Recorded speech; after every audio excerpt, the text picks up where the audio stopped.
Alright guys, Arsenal have beaten Villa by a goal to nil. And yeah, they were the better side. Villa, first half especially, were just offering nothing really in attack. They had Ollie Watkins up front by himself, and he had very, very little support. There was the occasional through ball from me for Coutinho or Buendia.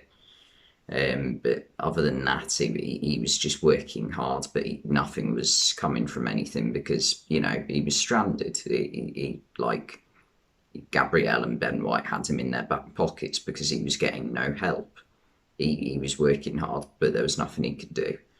And yeah, that was part of Villa's problem today, not having enough support for the striker. There wasn't like a winger or anything or anyone with any pace to partner Ollie Watkins up front. So that was causing them a lot of problems in terms of like not being able to attack. But yeah, Arsenal played quite well first half. They took the lead through Saka. Ball was just free on the edge of the box, fell to Saka on the half volley. Didn't get the cleanest contact ever, but as long as you get like enough contact and enough good contact, and it's aimed on target, and then like if there's loads of bodies and the sunlight in front of the keeper, then he's going to be struggling to make a really quick reaction save. Although having said that, Martinez did make a very good quick reaction save, or whatever you want to call it, from Esri Konsa, nearly putting it in his own net. Martinez got down phenomenally well to stop it from rolling across the line and keep it 0-0 at that point. But yeah, Saka is just a really good player, isn't he? I mean, we know this at this point. And I think if Arsenal don't get Champions League now, which I think they're going to, I can't see any way that they don't finish fourth anymore. He is a player who needs to be playing Champions League football. Okay, I'm not saying if Arsenal don't get Champions League that Saka needs to leave this summer, because how old is he? He's got to be no older than 2021. So he's definitely got a lot of time left in his career, and he can afford to spend another season in the Europa League. But at some point, he does need to be playing at the highest level, which is obviously the Champions League. Arsenal were missing Martinelli on the left wing. They had Smith Rowe come back into the side today. He's having a really good season when he has played. Same with Martinelli still, but like Smith Rowe is like been scoring. I think he's Arsenal's top scorer or joint top scorer, and he hasn't even started for half the season, it feels like now. That's how good he's been. But I suppose there was that period in about October or November where he was literally Arsenal's only goal scorer. It felt like they were winning a lot of games due to his goals. I remember there was one against Watford where Aubameyang missed a penalty and he scored the winner. And he didn't have his greatest ever game, but he had a decent enough game. There were a few moments where him and Lacazette, I thought, when going forward, could have done some better decision making in terms of their passes. Maybe Saka as well at times in the second half. Arsenal in the second half, it was sort of job done, and the focus was on defending. Villa second half, they pushed it a little bit more. I thought Jacob Ramsey, who I really like as a player, his first touch was really off it today. Yeah, he had a poor game by his late standards, because he's been really good lately. And you could argue he's been unlucky not to get into Gareth Southgate's England squad this coming international break. But today it just wasn't his day at all. And Villa did have their strongest team out as well. The only players you could possibly pick out that would be in Villa's starting 11 are Lucas Digne would be starting in their best 11 instead of Ashley Young, and maybe Danny Ings.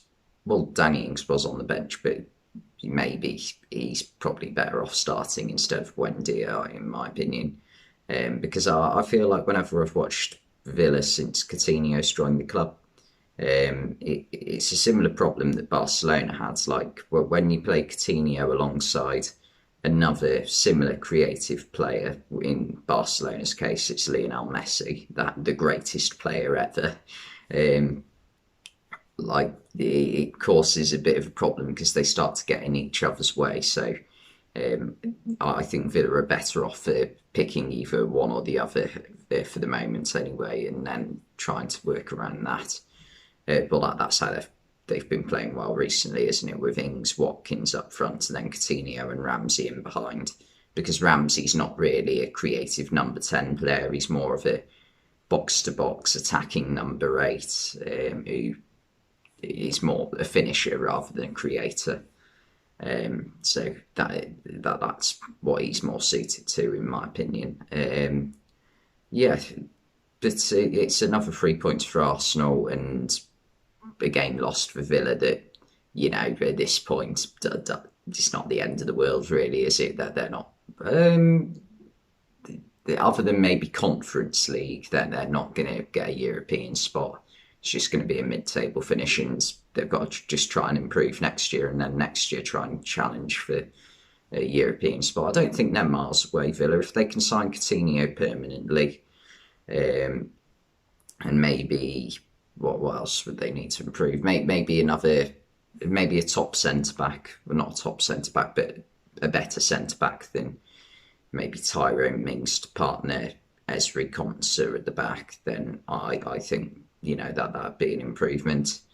But other than that, there's not really many weak spots in Villa. I think maybe as well you need a few more options. So like they've got a decent starting 11 right now, Villa, but on the bench, when you look at who came on today, Ings, that's a very good option to have. Bertrand Traore, he's not quite at this level. I think the same level that Villa's starting 11 is.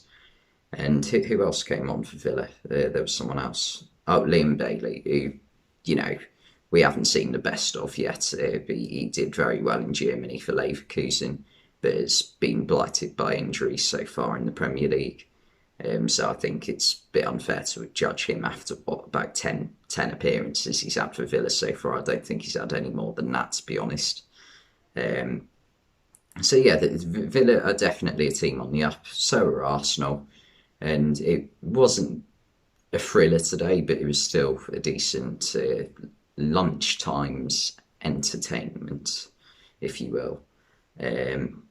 Yeah, Arsenal were missing a few players as well, though. Ramsdale was missing. I've already said Martinelli. And who else were they missing? They were missing someone else. No, I don't think they were, actually. Just Bernd Leno, and he had very little to really deal with. So, it wasn't a great game to judge him on this season. Although I can't see him staying in the summer because he is a good goalkeeper and he's not going to be wanting to play number 2 to Ramsdale, is he? I wouldn't have thought. But yeah, thanks for watching and I'll see you next time.